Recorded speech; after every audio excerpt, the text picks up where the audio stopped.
Live from the Kmov Broadcast Center. This is News 4 with breaking news. We continue to follow breaking news tonight as traffic is backed up for miles on I-64 eastbound after a massive water main break near Forest Park.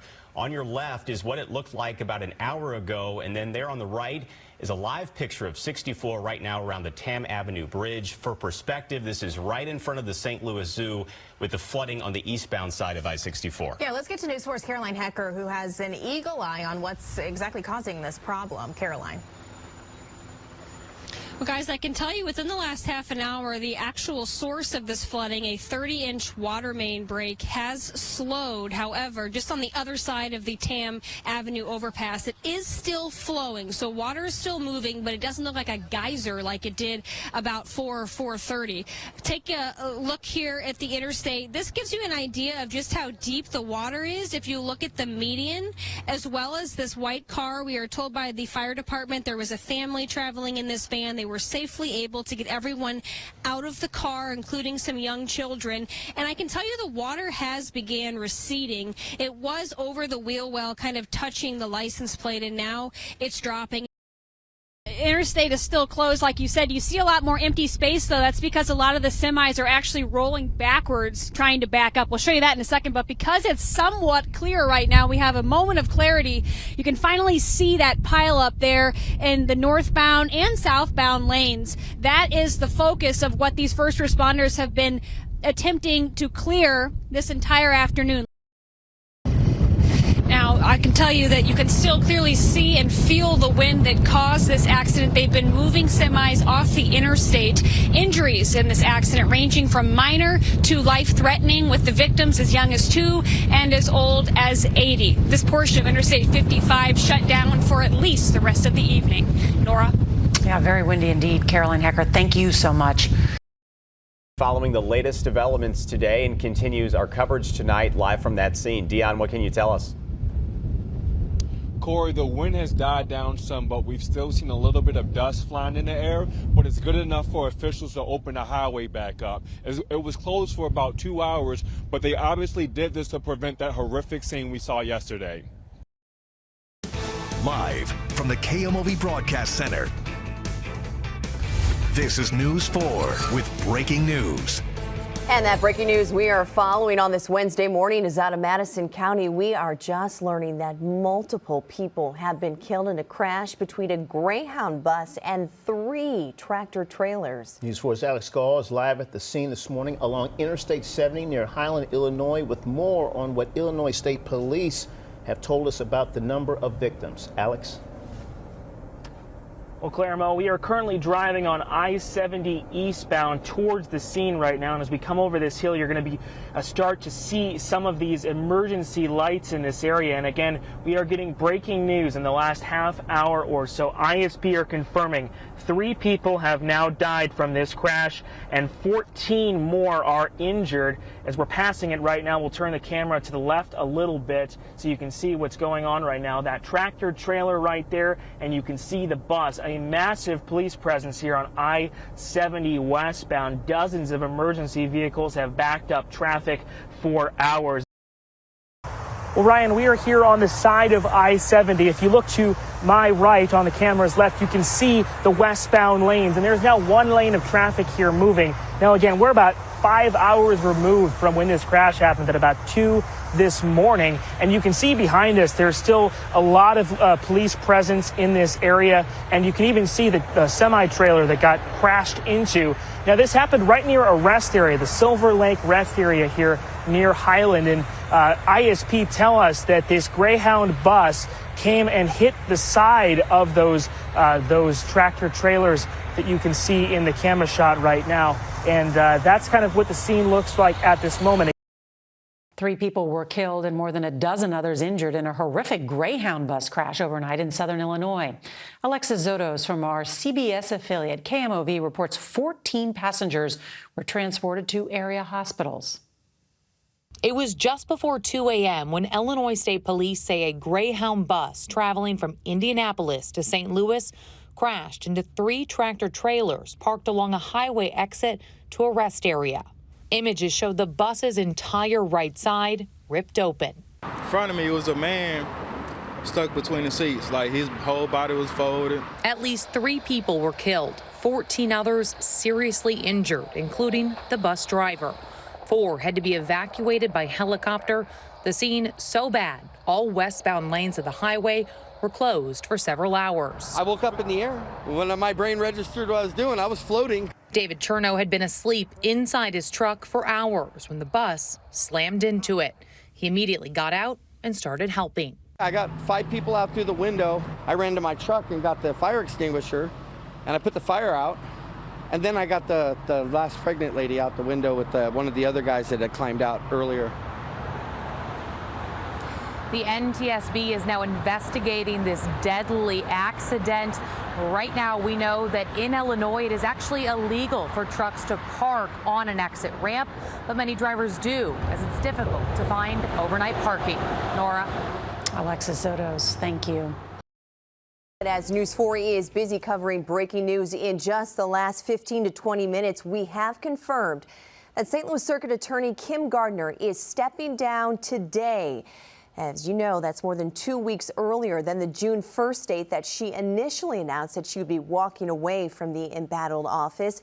Chief Investigator for News 4, Lauren Traeger, live this afternoon detailing a number of things. Lauren, let's start with what exactly this means with her stepping down today, and then where do we take things from here? What is next? Claire, all really good questions that we are seeking answers to right now. Again, there's not a lot of legal precedence for this. This is really a sort of historic moment. It was less than 2 weeks ago that she said she'd be resigning June 1st. And in the meantime, the governor has been working towards an appointment for the office, someone to take over to stabilize the office. In fact, just yesterday, he announced there were 18 applicants and they were narrowing it down to 6. This news today really accelerates a timeline. Again, this is an office that requires 24-hour service, essentially. Crime does not stop in the city of St. Louis, and you need someone that will be in this office helping to run it, helping to seek warrant applications and prosecute criminals as their cases move forward. Well, and Jennifer, we just heard you talking about some of the things we're going to need to expect to see from whoever steps in here. A lot of attention, though, on Governor Mike Parson, who has to appoint that person. How do you think he's going to go about trying to pick that person? And also, it has to be said, Kim Gardner is a Democrat. The governor is a Republican. Could we be seeing some party lines here? Could we see a Republican be put here? Yes, I think we could. There's precedent for this. When George Peach was resigned, Governor Ashcroft, then Governor Ashcroft, and I believe this was in the early 90s, appointed Richard Swatek, who was a Republican lawyer, to that position. And he served there for almost a year before he ran for re-election and didn't win. Our team coverage continues now in Jefferson County on I-55 near Pevely. This was the scene earlier tonight. Emergency crews responding to a tractor trailer that flipped over at the height of the storm. And this caused traffic to slow down to a crawl, as you see. News 4's John Kipper has been out scouting damage from the storm in Jefferson County tonight and joins us live. John. Yeah, David, we're at a gas station near Pevely, as you mentioned, and we spoke with an employee who described the storm as 30 to 40 minutes of chaos. I'll give you an idea what she means. They locked the doors here at the gas station to keep things safe, but people that were outside trying to get in, they were knocking on the glass, again, trying to get into safety at the gas station. You mentioned the crash on the interstate. That was a semi-truck trailer that had flipped over that emergency crews responded to. It also appeared that an RV was involved in a crash as well nearby. But over back at the gas station, customers inside as safely as possible. Yeah, it was storming. The winds were blowing hard and heavy. People were banging on the doors. We had people parking every which way here, up there, over here. So we just brought them all in and just told them that, stay away from the windows for right now until we get further notice. Now, it is still unclear if it was a tornado or 60 to 70 mile per hour straight line winds. We're going to find that out later. In terms of other damage, we saw several trees that were on the ground or parking lots nearby, as well as a billboard that was ripped up. Reporting live in Jefferson County, John Kipper, News 4. At Lambert Airport, where thousands of people take to the skies on a daily basis. But when you walk into the airport, you could step right into danger hidden in plain sight. And a First Alert 4 Investigates exclusive, our I-team uncovers how automatic doors, and our Susan L. Corey found it landed a 92-year-old grandmother in the hospital. It's a view with a closer look that's simply striking. I was slammed to the cement. An elderly woman walks into St. Louis Lambert International Airport when an automatic sliding door closes on her. All at once, it just knocked me flat. A different day, same door knocks a grandmother over. Why did it happen? And it doesn't stop there. It was farthest from my mind that walking through the doors into the terminal was a danger. In the span of a week and a half, automatic doors at Terminal 2 struck 3 people. Was the airport aware of this? We, through our research for your station, have become aware of the 3 incidences. Those living with the consequences have a lot to say. This wasn't an accident. This was a preventable incident. Lori Kern sits at home in Illinois, while her 92-year-old mom, Lois Beaucamp, It's pretty well wrapped. recovers in a rehab center. I was bleeding rather heavily. They never made it to Texas. Before their flight, you can see Beaucamp on her walker, leaving curbside where her daughter is checking their bags as she heads to the terminal. Saw the door coming, and so I put my hand up to stop it, which of course was totally worthless. Her fall sends EMTs rushing. They said she's not going anywhere except the hospital. She had a fractured pelvis on her left side. She spent 3 nights in the hospital. She was in a lot of pain. While her mom faces a long recovery, something else struck them. While we were at the airport, more than one person mentioned that this was not the first time the doors had closed on somebody. First Alert 4 Investigates started searching and asking the airport for records. It took some back and forth, but we found this.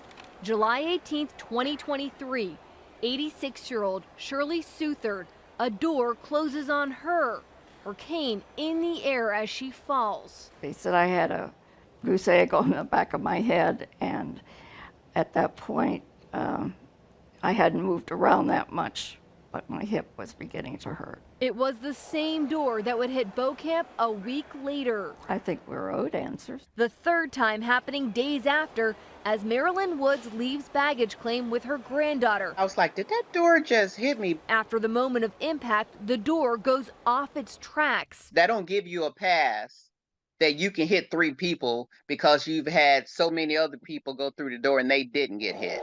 It leaves the question, how do automatic doors meant to sense people walking through end up hitting them? From my understanding, the doors were functioning properly. How does a door that's functioning properly hit someone?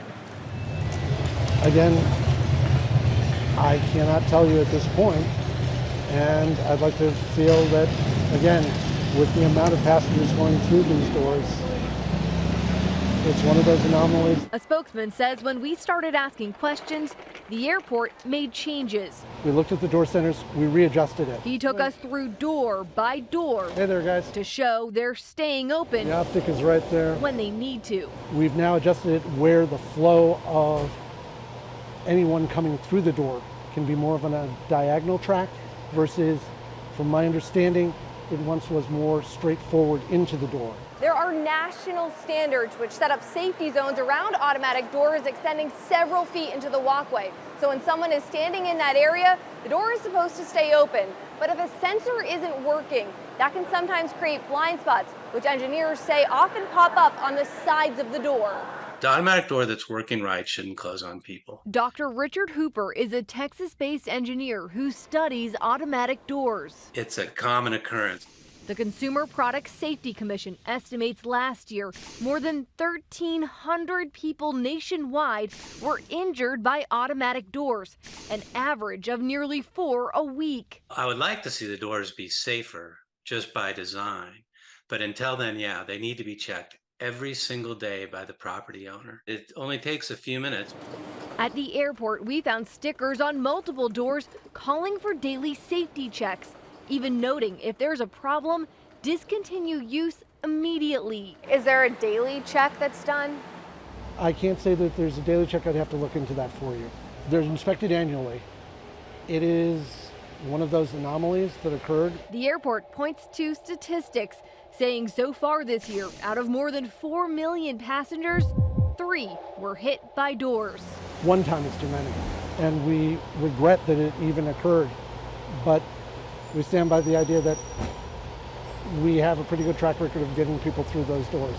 Checking surveillance video, First Alert 4 investigates found the doors still used in the minutes after people were injured. Seen here, not always opening. As Shirley Southards helped into a wheelchair, surrounded by people, the door strikes again. I just kind of like cringed when I saw it. I thought, oh no. She was able to make her flight. For Lois Beaucamp, I missed my trip to my former home. It's a different story. Seeing some old friends and things like that are rather irritating. In an airport where millions pass through, she wants to know why her. That's a question that can't be answered. So I'm just trying to live with it. After our interview, the airport got back to us and said automatic doors are not checked every day. We learned those doors are original to the airport. They were installed when the terminal was built in 1998, making them more than 2 decades old. The airport says it's been planning to replace all of them and even change some to revolving doors. That has been in the works for years as part of the Terminal 2 expansion. Susan Corey, First Alert 4 investigates. We reached out to the manufacturer of the doors. They say they installed them but haven't been contracted for service. You can see their full statement on KMOV.com inside this story, also on the KMOV News app. Shooting, active shooter at the school, 3125 South Kings Highway. You start praying to hope that maybe this isn't a true call. Active shooting at the school, 3125 South Kings Highway.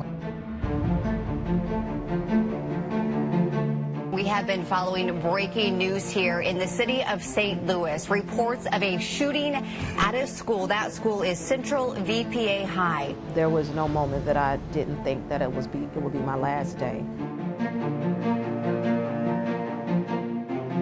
All I hear was screaming, loud screaming. He pointed the gun at them and it jammed.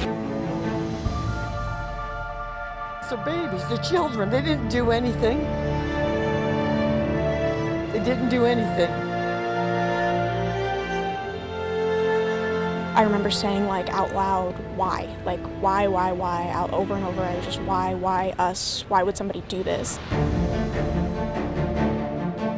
I've seen students and family, searching for each other right now. I mean, in tears. A lot of people are really scared right now. Our children shouldn't have to experience this.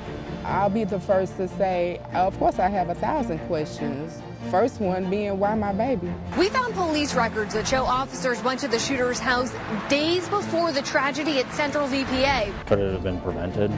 So we still have a lot of questions that haven't been answered. According to police, his family had become so concerned about his mental health that they had tried to take guns out of his hands. They've done everything that they could possibly have done, but sometimes that's not enough. Is there a good reason for not sharing this information? We can't sit and hide that information. There's really nothing to hide. We need to learn from it. I just want people to cherish what you got, because in a blink of an eye, it can be gone.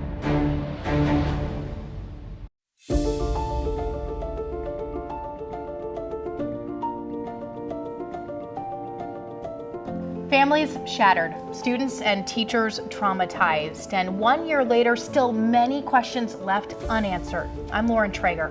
And I'm Susan Corey. Tuesday marks 1 year since a former student opened fire inside the shared South City campuses of Central Visual and Performing Arts High School and the Collegiate School of Medicine and Bioscience.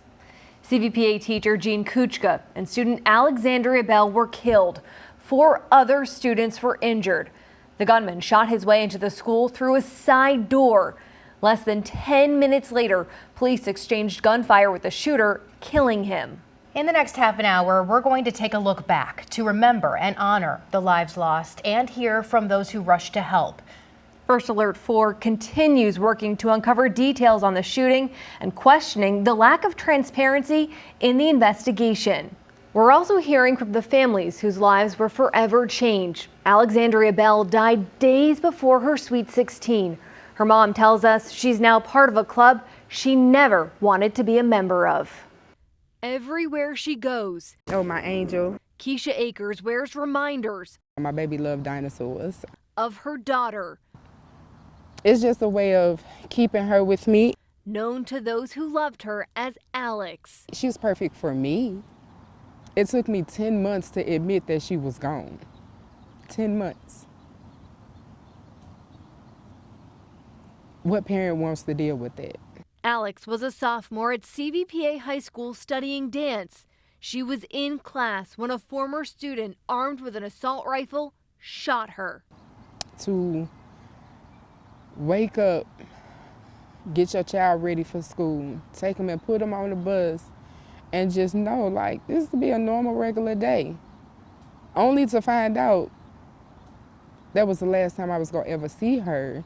Every day since, Akers has been living with the consequences. I don't sleep because I hear my mom scream from when I had to call and tell her my baby was gone. I would prefer my eyes open because when I close them, I see her in a body bag. In her grief, she's finding strength in an unlikely spot, the classroom. This year, she gave up her job in home health care and now works at University City High School. Being at school with those kids, I feel like I'm at home with my baby. Akers wants others to follow her lead and take the time to listen and help kids. I'm just a mom that understands that you have to sit and listen to kids because you're their first outlet. Understand that 5 minutes of attention could keep you from planning a funeral. Building a legacy, she says, would make Alex proud. I just want people to know that she loved and she treated people with respect. Jean Kuchka, a mother, grandmother, and gym teacher, was also killed. Her family says they're trying to live out her legacy and want her remembered as a teacher who would do anything to protect her students. Shot the lock out of the door and then came into the room. She had a bunch of students behind her. In an exclusive interview with First Alert 4, Jean's husband tells us what the past year has been like for their family. Just this last weekend, my youngest daughter got married. But we know she was looking down on us because the weather was really nice, perfect day for it. Just this month, the SLPS safety and security team were honored for their actions last year at CVPA. Captain Misty Dobines reflects 1 year later. In my 23 years of being in law enforcement, I never thought that something like that would happen, but the only good thing about it is I'm glad that we knew what to do. The morning of the shooting, many police officers were attending a funeral nearby. They rushed to the school along with EMS and fire. Fire Chief Dennis Jenkerson reflected this week on what he calls a quick response and how students and staff handled it all despite the chaos.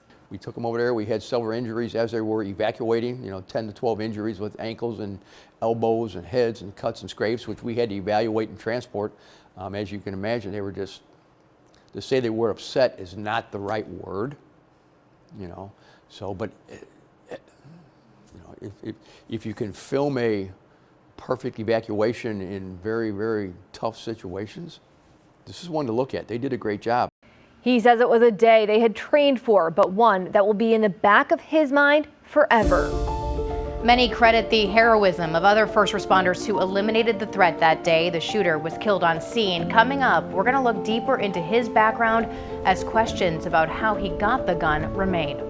And nearly a year later, the public has not seen video from inside the school that day. Experts say it could illuminate lessons learned for the future. So why hasn't it been released?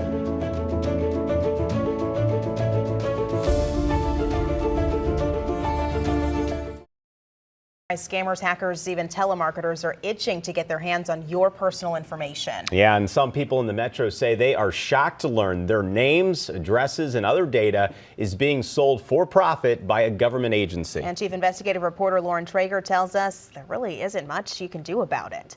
The dreaded trip to the DMV. If you drive, you've got no choice. Take a ticket, give them what they ask for. My birth certificate, passport, social security number. Today I came in to DMV to get my driver's license. But St. Louisans were recently shocked when we told them. Do you know that the DMV actually sells your personal information to third parties? No, I did not know they sell your information. Their personal info could be for sale. Frankly, it's a little frightening, a little off-putting. Even on my recent trip to a license office, the worker didn't know. Do you guys ever sell like personal information? No, they don't. It never gets sold to like third parties? Never. All of it could be for sale. Oh, of course. Anything the DMV has about you is for sale. Scott Graneman is a data expert and professor at Webster University. Look at your driver's license and then imagine what you filled out. Imagine the things you filled out on the form that the DMV has. Now imagine that being made available to people. It's a lot of information. And he says it's all perfectly legal under a federal law called the Driver's Privacy Protection Act, or DPPA. Passed in the 1990s after DMV information was used by a man to murder a Hollywood actress, the law actually prohibits states from selling driver data to just anyone, but it carved out exemptions for who can access it, courts and law enforcement agencies, for example, and also certain types of businesses like insurance companies and entities conducting market research, even private investigators. The restrictions that are provided have a lot of loopholes in them, and a lot of opportunity for people to go ahead and acquire information about us that we might not be very comfortable with them acquiring. So even though the law is supposed to restrict selling your data, News 4 Investigates has learned states very often do and are making millions of dollars in the meantime. We pulled the data from Missouri. In the last 5 years, the state made well more than $2 million from selling DMV records. It's less than other states. Texas made a reported $3 million in 2020 alone. Illinois almost $45 million in 2022, and Florida reportedly raked in $77 million for driver data back in 2017. So Missouri is somewhat of a drop in the bucket compared to Florida, but there's still selling going on of information. Graneman says it's often not clear where the data's going. He reviewed the list of the entities to which Missouri sold in 2022, and some of them raise more questions. What's to stop me from just creating, Lauren Traeger Marketing LLC and going and buying all of this data? There's nothing stopping somebody from creating a marketing company and then getting this data at all. And nothing, he says, stops them from turning around and selling the data to someone else, especially now when it's easier than ever. Which is why we have the problem of our data sloshing around all over computer systems all over the United States. Graneman has long said federal laws need to be passed to protect Americans' data overall. You don't own your data. So if somebody else has data about you, they own that data, not you. So we took concerns about the DMV loophole straight to Missouri U.S. Senator Josh Hawley. The idea that the government then could perhaps take that information and sell it, make it available to third parties, I just think that's appalling. He tells News 4 Investigates he would consider legislation to tighten the exemptions to the DPPA. The information you have to give the state to get a license, to get a vehicle, and then have it be turned over to a third party or sold to them, that is wrong, wrong, wrong. Worst of all, drivers we talked to say they had no idea. If they're selling it, that seems pretty, irresponsible. It takes Channel 4 to come out to sit there and tell us this, but people need to pay attention about their identity. And want to opt out? It's not an option. What can we do about it to stop them from doing it? The State Department of Revenue. The State Department of Revenue. Remember that, St. Louis, Missouri. Make sure that we stay on top of that. Again, remember, this is all allowed under federal law, but states can make their own laws more restrictive. Wyoming and Arkansas have, for example. We'll keep checking with lawmakers here, and for now, just know that your data might be sold. For News 4 Investigates, I'm Lauren Traeger. And late today, the Department of Revenue provided a response to News 4 for this story. We asked, how do they know who was getting the information? A spokesperson writing, quote, every effort is made to ensure that only authorized users of authorized entities are provided information. This is something we take very seriously, and efforts include manual verification, cross-referencing, and routine spot checks, end quote. People, summer means vacation, maybe relaxing by the beach, the pool. What about a hot tub? You can find a place with a hot tub, Yeah. or maybe, as Steve Harris found out, you can get a hot tub come to you.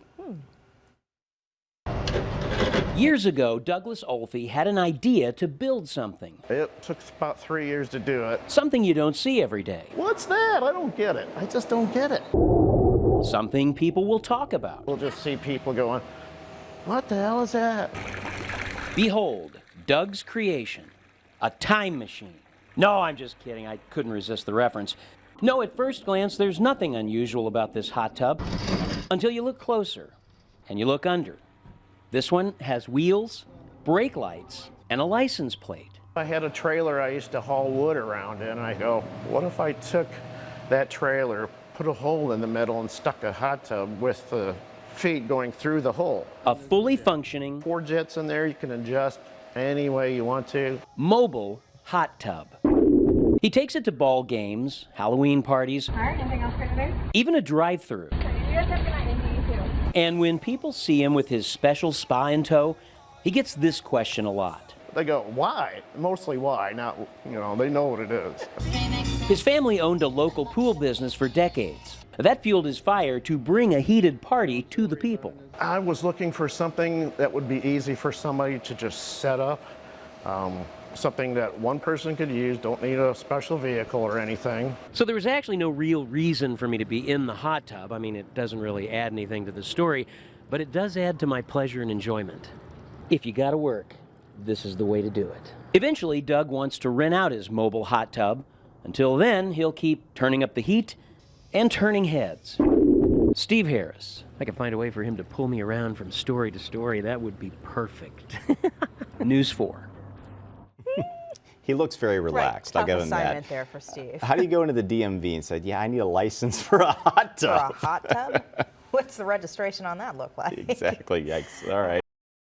People across the metro rely on first responders to lend a helping hand. But when those sworn to protect us need help, they rely on their own to step in. And tonight, First Alert 4's Caroline Hecker has a traumatic story of heroism and brotherhood you'll only see here on First Alert 4. I was riding along with a St. Charles County officer for a story about expired temporary tags when we got a call to bring an AED to the track at Christian High School. When we pulled up, I saw nearly a dozen police officers huddled around someone on the ground. The man was lifeless. The only motion we saw, the rhythm of CPR compressions. We backed away, giving them room to work, unsure of what the outcome would be.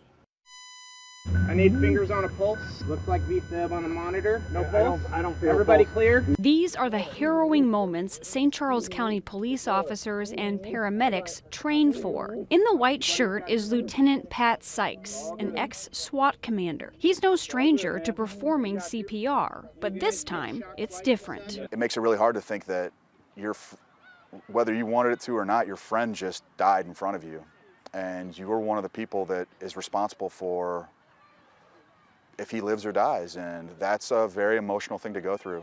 His patient is Dean Alexander, a 27-year veteran of the St. Charles City Police Department and 18-year member of the SWAT team. He's also a dear friend.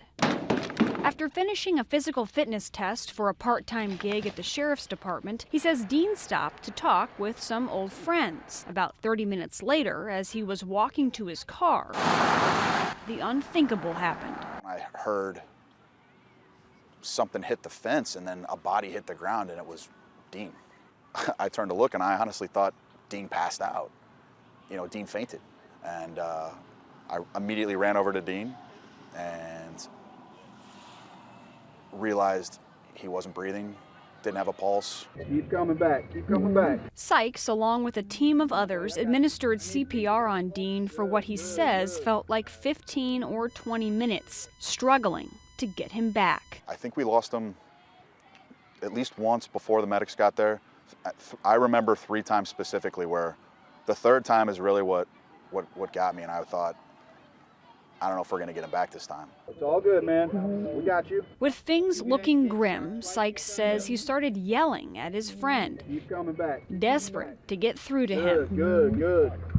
After a 4th shock from the AED, Dean was back. Last thing I remember is getting a little lightheaded, and that was it. His official diagnosis? A widowmaker, a full blockage in the heart's biggest artery, leading to cardiac arrest. They hadn't have caught it when they did. If they hadn't initiated CPR and the AD immediately, there's a 6% chance of survival rate when that one goes. Last year, St. Charles County 911 dispatch received more than 130,000 911 calls. 1, 2, 3, 4. Dispatchers offer CPR instructions to callers, bridging that gap until help arrives. On the other end of the phone, Hey, are you okay? knowing the basics of bystander CPR is something the St. Charles County Ambulance District preaches, We're going to bring our other hand on top the first. as keeping blood flowing to the brain is crucial to saving a person's life. For every minute that a person lies on the ground in cardiac arrest with no CPR being performed, their chance of survival drops by about 7 to 10% per minute. There's pictures. Becoming familiar with an AED also important, Everybody clear? as it walks a user step by step through the process. This week, a ceremony at Christian High School honored those who played a role in saving Dean's life. I can't stop saying thank you. They literally saved my life. I mean, you hear that all the time. Hey, you helped me out, you saved me, you hooked a brother up, blah, blah, blah. But this is one of those few times you actually physically, had they not been there, I would be dead. And that, he says, is the true definition of brotherhood. Dean spent a couple of weeks recovering from the stents he had put in, but still plans to follow through with the gig at the Sheriff's Department that led him to the track that day. He says he's thankful he stopped to talk with friends. Had he not, he likely would have been behind the wheel, and this story could have ended much differently. If you're interested in learning more about CPR or AED training, visit this story on our website, kmov.com. Caroline Hecker, First Alert 4. We're not stopping. This is our legacy. This is the game we've been waiting for. It's about showtime. It's about putting the show on for the rest of the world to see. Live at the Cotton Bowl, Tigers take Texas. Presented by Emo's Pizza. The countdown is on. Drone 4 taking you high in the sky for a view as Tiger fans pack into AT&T Stadium here in Arlington, Texas. We are T-minus 30 minutes away until the University of Missouri takes on Ohio State in the Cotton Bowl. And I'm Brian Kennedy, and this is a special edition of First Alert 4 at 6:30.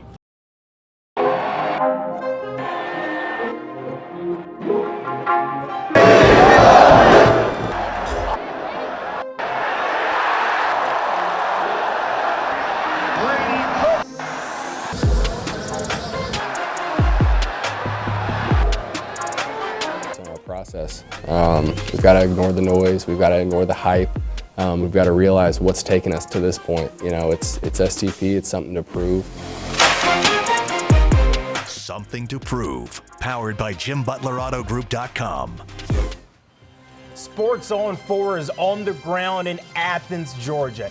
In just hours, thousands of football fans will pile into Sanford Stadium between the hedges, hundreds of miles from home with divisional dreams on the line. The Mizzou Tigers prepare to battle the two-time defending national champion Georgia Bulldogs. What a great day for football. This is something to prove, and thank you for joining us for a special edition of Sports on 4. I'm Brian Kennedy. And I'm Jacob Sersasimo. Tamar Scher joins us live in Athens between the hedges in Sanford Stadium as Mizzou gears up for its toughest test of the regular season.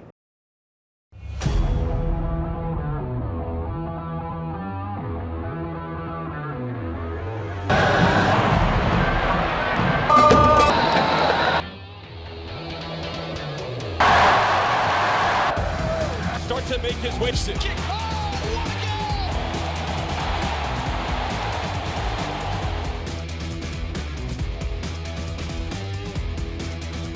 Chase for the Cup, presented by your quality Ford dealers. Making history on the pitch for the first time ever, Major League Playoff Soccer is making its way to the Lou. In just over 2 days from now, more than 22,000 screaming City SC fans will flood into City Park, downtown St. Louis, for the club's first ever postseason series. I'm Brian Kennedy, and welcome in to Chase for the Cup. For the next 30 minutes, we're going to preview this upcoming series against Sporting KC.